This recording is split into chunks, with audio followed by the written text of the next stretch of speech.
역사나 많은 이야기에서 나오는 전쟁에 대해서 생각해 보겠습니다.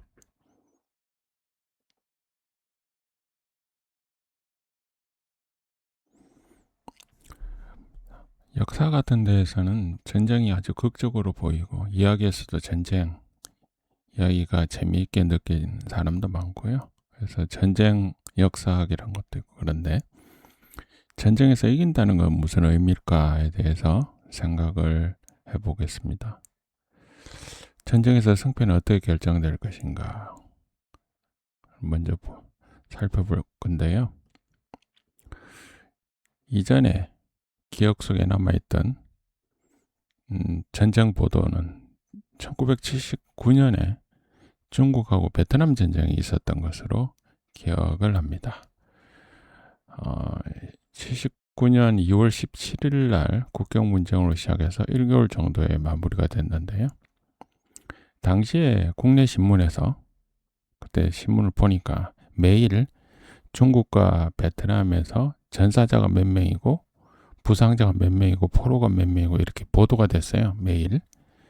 그래서 근데 항상 중국이 전사자도 많고 부상자도 많고 포로도 많았어요. 이 전쟁이 중국에서 베트남을 국경에서 중국에서 전쟁을 시작하면서 시작됐는데 중국이 조금 베트남 쪽으로 밀고 들어갔다고 하는데 전사자, 부상자, 포로는 중국이 많았었죠. 이 전쟁이 어떻게 촉발됐냐 기억을 해보면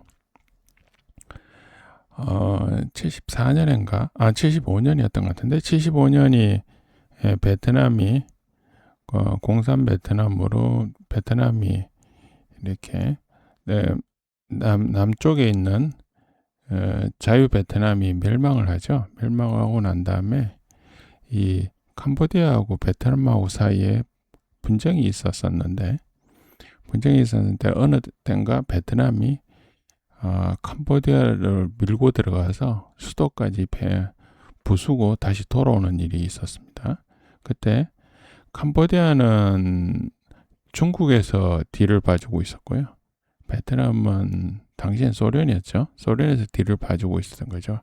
그러니까 캄보디아가 깨지고 나니까 중국이 베트남을 좀 더 견제해야 되겠다고 생각해서 중국에서 베트남을 침공함으로써 이 전쟁이 발발했었죠. 그 소시적에 이 국내 신문에서 전사자, 부상자, 포로를 볼 때 중국이 많으니까 중국이 지고 있나 그런 생각을 했었는데 실제로 중국이 이기고 있다 이런 보도가 있었습니다. 그래서 보니까 당시에 느꼈던 건 뭐냐, 전장의 승패는 피해 규모와는 좀 다르다. 그래서 그때 들었던 생각은 뭐냐면 전력상 우세를 기반으로 해서 피해 규모가 크더라도 예를 들어 전사자가 더 많고 부상자가 많고 포로가 많더라도 상대편의 땅을 점령해서 밀고 들어가면 승리한 거 아니냐 그런 거죠. 그래서 자세한 피해나 실제로 우세하냐 안 하냐 이게 아니고 전쟁이 이기고 있다는 기세로 밀고 가면 이길 수 있다 그런 거죠. 그러니까 전쟁이 되면 보도는 통제하고 우리는 기세적으로 이기고 있다 이런 이야기를 하게 된다는 거죠. 어찌되었든 간에 예전 기억에 1979년에 중국 베트남 전쟁은 한 1개월 정도 하다가 중국이 조금 밀고 내려갔지만 지속적으로 계속 밀고 내려가지는 못해서 답보 상태에 이르렀다 보니까 한 달쯤 뒤에 마무리하고 말았던 것으로 기억이 납니다.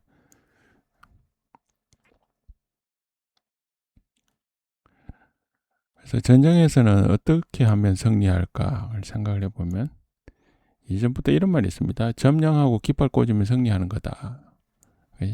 실제로 요충지를 장악을 하면 이기는 거죠.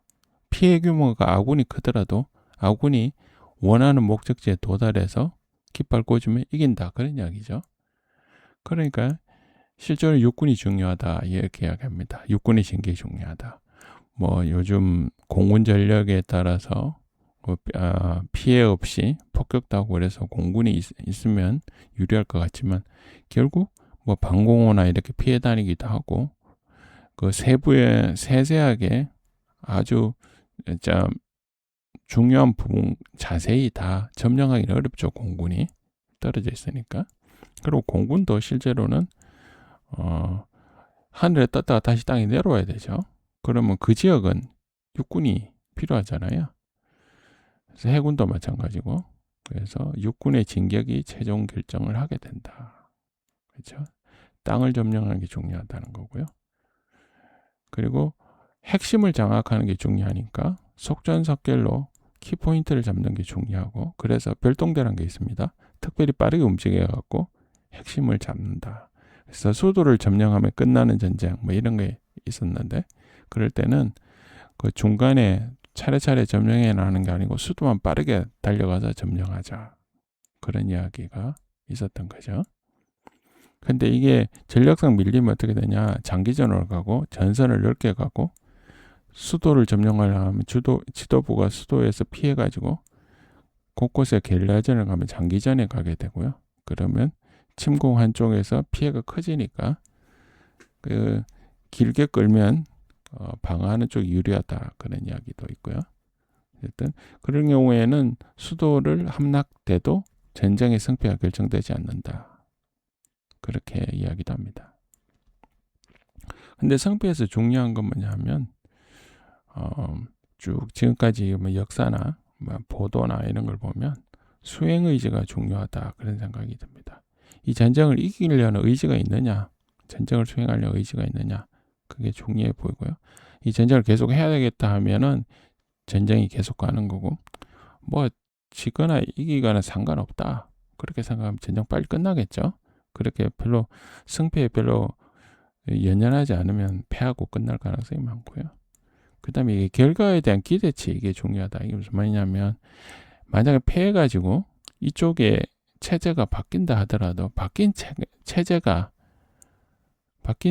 우월하냐 열등하냐에 따라서 이게 중요하게 됩니다. 그러니까 체제가 우월하거나 열등하냐, 아니면 그 체제에서 내가 대우를 받을 수 있느냐 없느냐 하는 병사들의 기대가 중요하겠죠. 그래서 현재 굉장히 살기가 어려운데 전쟁에 지금 현재 내가 속한 쪽이 패해서 어려운 삶이 조금이라도 개선될 가능성이 있는지, 뭐 결과가 비슷하더라도 뭐 심하게 나빠지지 않는다, 그런 게 있죠. 그러면 전쟁을 열성적으로 수행하지 않겠죠. 그럼 패할 가능성이 높은 거죠. 뭐 어떻게 보면 뭐 지금 사는 게 어렵다, 그러면 옛날에 선거에 그런 이야기 있었죠. 못 살겠다, 갈아보자. 뭐 못 살겠다는 생각이 들면 전쟁에 승리할 수가 없겠죠. 그럼 전쟁 오래 하다 보니까 피로하다, 이기든 지든 그냥 끝냈으면 좋겠다, 그렇게 생각하면 전쟁이 패하거나 끝날 가능성이 있고요. 체제의 우월성이 없으면, 체제가 밀린다고 생각하면 질 가능성이 많죠. 체제가 우월하다고 생각하면 우월한 체제를 유지해야 되겠다고 생각하는 게 있고요. 그 상대방이 우리가 패한 쪽을 포용해 줄 수 있는가, 많이 포용해 줄 가능성이 높으면 굳이 피 흘리며 싸울 이유가 없죠. 그러면 전쟁에 패하고 끝날 가능성이 많다. 그래서 이 의지라는 개념이 굉장히 중요하다, 그런 게 되겠습니다. 그러니까 생각보다 정신적인 면이 중요하고요. 중지를 점령하는 부분이 중요하다. 그래서 그런 거에 의해서 승리가 결정된다, 그렇게 보겠습니다. 그럼 우세한 전력이란 무엇이냐? 승리하기 위해서 전력상 우세해야 된다, 그런 거죠. 그래서 전력상 우위라는 것은 무기나 무장의 절대 우위가 필요하다. 뭐 역사적으로는 청동기 시대가 청동기 문명이 철기 문명에 의해서 지배당했다. 왜냐하면 철기 무기가 청동기 무기보다 우위에 있다, 뭐 그런 이야기 있었죠. 그리고 요즘은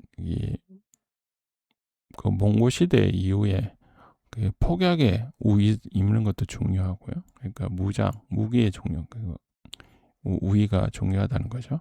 다른 한편은 훈련이 얼마나 돼 있고 조직력이 얼마나 우위에 있느냐. 똑같은 무기를 가지고도 훈련과 조직력, 그 다음에 전략 전술, 전쟁을 어떻게 수행하느냐, 그리고 그 조직력이 잘 드러나느냐, 그렇죠? 거기에서 결정이 되겠죠. 그래서 연습을 많이 해서 그 조직력을 잘 수행을 하면 이기게 되겠죠. 예를 들어 19세기 말에 있던 청일전쟁, 뭐 해전 이렇게 보면 제일 좋은 군함이나 이런 게 보면 군함의 우위가 청나라가 더 군함의 그 우위가 있었다, 그런 이야기가 있습니다. 그렇지만 실제로 전쟁 수행 능력에서 많이 모자랐죠. 그리고 전쟁을 준비하고 운영하는 것이 사양 문물을 받아들여서 전략 전술을 그대로 시행한 일본의 우위가 있었다. 그래서 그런 것들을 미리 도입해서 미리 준비를 많이 했다, 그런 게 있었죠. 그러니까 나는 대국이다 생각해서 그런 걸 좀 방비를 등한히 한 청이 패했다, 그런 이야기가 있습니다. 근데 그게 다 비슷하다. 무기도 비슷하고 훈련 조직력도 다 비슷하다. 그러면 병력이 많으면 이기겠죠. 병력 규모의 우세로 우위가 확보 가능하다. 그렇죠? 근데 이 모든 것, 무기를 운용하고 병사들이 전쟁을 수행하고 뭐 이런 거, 병력 규모를 유지하고 이렇게 보려면 보급이 필요하고요. 그리고 전투를 치르고 난 다음에 그 전투에서 피해를 빠르게 복구하고 하는 그런 회복력도 중요하겠죠. 그래서 그런 것들이 합쳐져서 전력상 우위가 나온다. 단순하게 무기만 앞서면, 우리가 뭐 소시적인 이야기하게 어느 나라의 어떤 무기가 최고 무기다, 뭐 어느 나라의 전투기가 빠르다더라, 그게 아니고 전반적인 것이 총합된 것이 전력이다, 그렇게 봐야 되지 않을까 생각합니다. 그 다음에 자원의 우세가 필요하다. 그러니까 전력상 우세에 자원의 우세도 거의 포함될 수 있는데요. 그래서 보면 다 비슷하다면 병력이 많은 쪽이 이긴다. 그래서 무기가 별로 차이가 안 났을 때는 인구가 많았던 나라가 전통적인 강국이다. 유럽 쪽에서 인구가 제일 많은 쪽이 러시아죠. 웬만한 나라가 인구가 1억이 안 되는데 러시아가 요즘 1억이 넘죠. 그 땅도 넓고. 그래서 러시아를 침공하면 쭉쭉쭉쭉 밀고 갔을 때 점령해야 될 땅도 많죠. 그러니까 피해가면서 계속 싸우면 러시아를 점령하기가 쉽지가 않죠. 그 다음에 중국은 농사지을 땅이 좋아서 중국이 전통적인 인구가 많았죠. 그죠? 옛날엔 그런 말도 있었습니다. 7, 80년대에 보면 중국에 한 해 태어난 인구가 뭐 수천만 명이 된다. 그래서 중국에 한 해 태어난 인구가 웬만한 나라의 전체 인구랑 비슷하다. 그래서 그 중국에서 병력은 계속 공급되기 때문에 실제로 중국을 그대로 점령하기 굉장히 힘들다, 그런 이야기가 있죠. 그 다음에 여기서 무기, 무장, 훈련 뭐 이렇게 하다 보면 그것들을 이제 계속 공급을 해줘야 되잖아요. 요즘은 폭약 위주로 전쟁이 일어나게 되면 폭약이 얼마나 있느냐, 그걸 얼만큼 비축했느냐, 이게 유한한 자원으로 싸워야 되는 게 인간 싸움, 모든 것들이 다 유한한 자원으로 싸우는 거잖아요. 그래서 유한한 자원이 얼마나 비축되어 있느냐, 그리고 비축된 것은 질이 좋으냐, 그리고 그걸 소모하고 나면 후방에서 계속 더 보급이 잘 되느냐, 그런 이야기가 중요하다. 그래서 그게 우세한 전력을 결정한다, 그렇게 보는 게 맞겠습니다. 이번 시간에는 전쟁이란 것에 대해서 한번 생각해보고, 전쟁은 어떻게 해서 이겼다고 보느냐, 그리고 전쟁에서 이길 수 있는 핵심 요인이 무엇일까, 그런 생각을 해보았습니다. 전력상 우위가 무장도 있지만 기본적인 연습, 그 다음에 조직력, 수행력, 전략 전술, 거기다가 더 중요한 거라고 볼 수도 있는데 보급과 비축, 뭐 이런 것, 비축과 보급이 중요하다, 그런 이야기를 해보았습니다.